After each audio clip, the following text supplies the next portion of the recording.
Everyone, welcome to the channel prepare with अच्छा। देखिए 27 अक्टूबर 2024 को आपका प्रीलिम्स है 2024 वाला, राइट।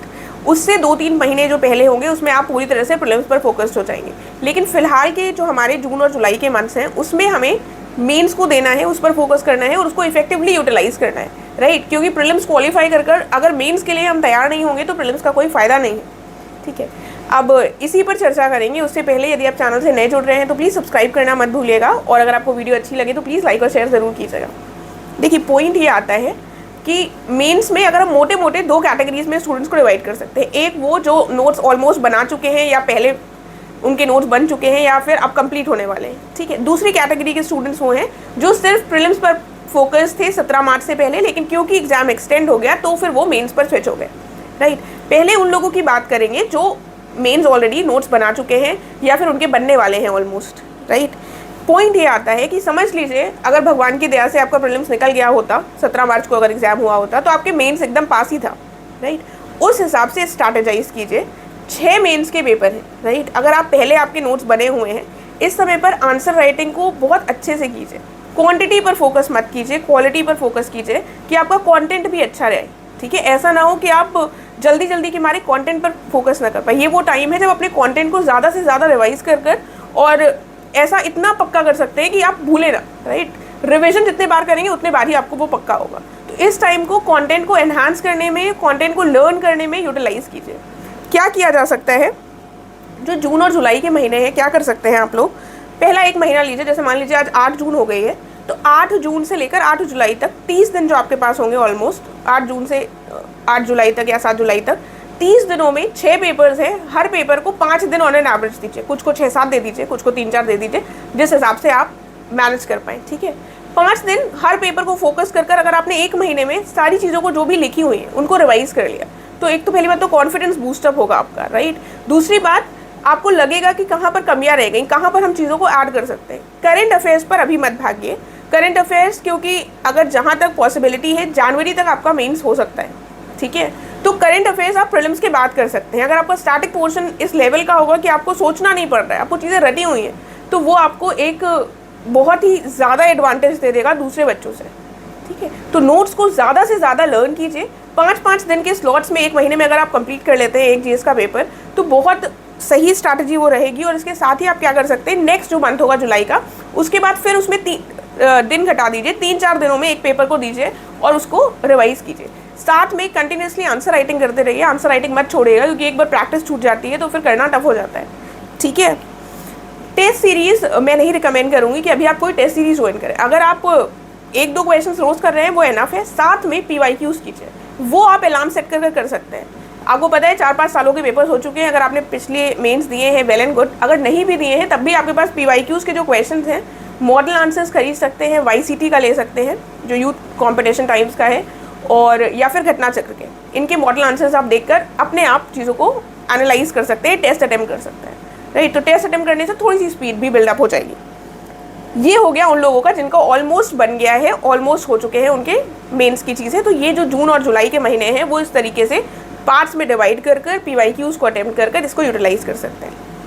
अब उन लोगों की बात आती है जिनके पूरे तरीके से अभी नोट्स नहीं बने हैं और उन लोगों ने बाद में लेट शुरू किया। कोई टेंशन की बात नहीं है, ऐसा नहीं है कि आपने लेट शुरू किया तो आप पीछे रह गए, आराम से चीज़ें हो जाती हैं।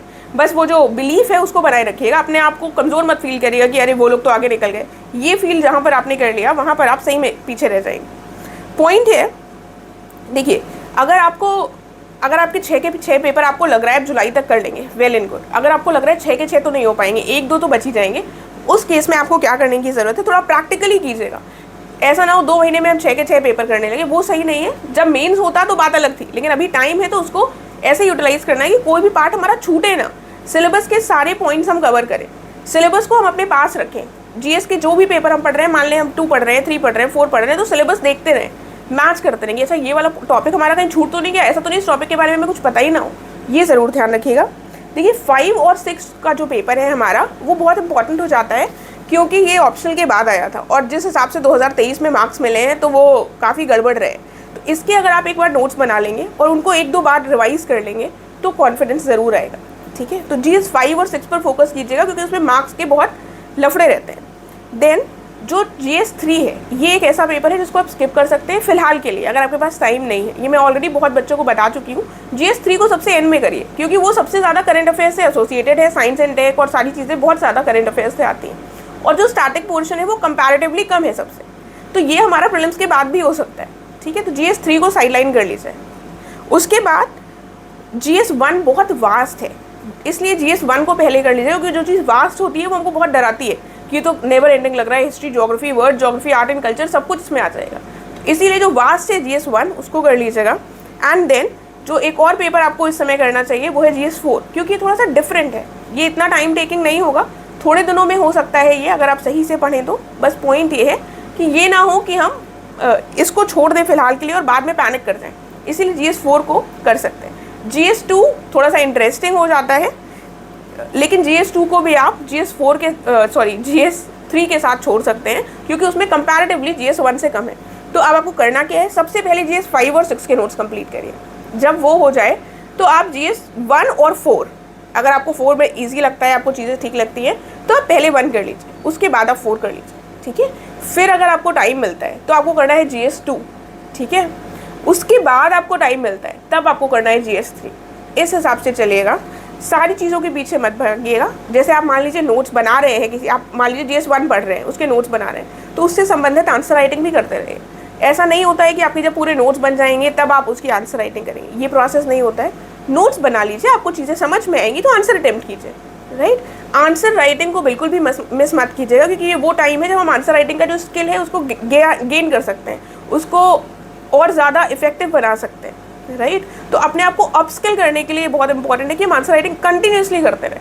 जब आप लगातार करते रहेंगे तो आपको रियलाइज़ भी नहीं होगा कि प्रोसेस में आप कितना अच्छा आंसर लिखने लग गए। ठीक है, तो practice makes a man perfect वाली जो चीज़ है ना, वो आंसर राइटिंग में होती है। तो इस हिसाब से चलने की कोशिश कीजिए। करंट अफेयर्स को अभी थोड़ा दूर रखिए। करंट अफेयर्स जब मेंस होने वाला हो, प्रीलिम्स हो चुका हो, तब करंट अफेयर्स से चीज़ों को अपडेट कर हम कर सकते हैं। जो भी आप नोट्स बना रहे हो उनकी आंसर राइटिंग कीजिए, और साथ में ये कीजिए कि नोट्स को जैसे आपने बना लिया, आपका GS1 कंप्लीट हो गया, तो उसको 2-4 दिन बाद, 1 हफ्ते बाद उसको एक बार उठाइए, फिर से रिवाइज करने की कोशिश कीजिए। देखिए आपने क्या लिखा है, बहुत सारी चीज़ें आपको लगेगा ये तो फालतू लिख दी, इररिलेवेंट थी। राइट, तो उसको एक बार आपका एटलीस्ट रिविजन भी हो जाए। आपने भले ही 3-4 जितने भी पेपर्स के नोट्स बना लिए हो, उनको आप एक बार एटलीस्ट ज़रूर पढ़ लें। ठीक है, क्योंकि जब तक पढ़ेंगे नहीं नोट्स बनाने के बाद, तब तक कोई भी कॉन्फिडेंस नहीं आ पाएगा।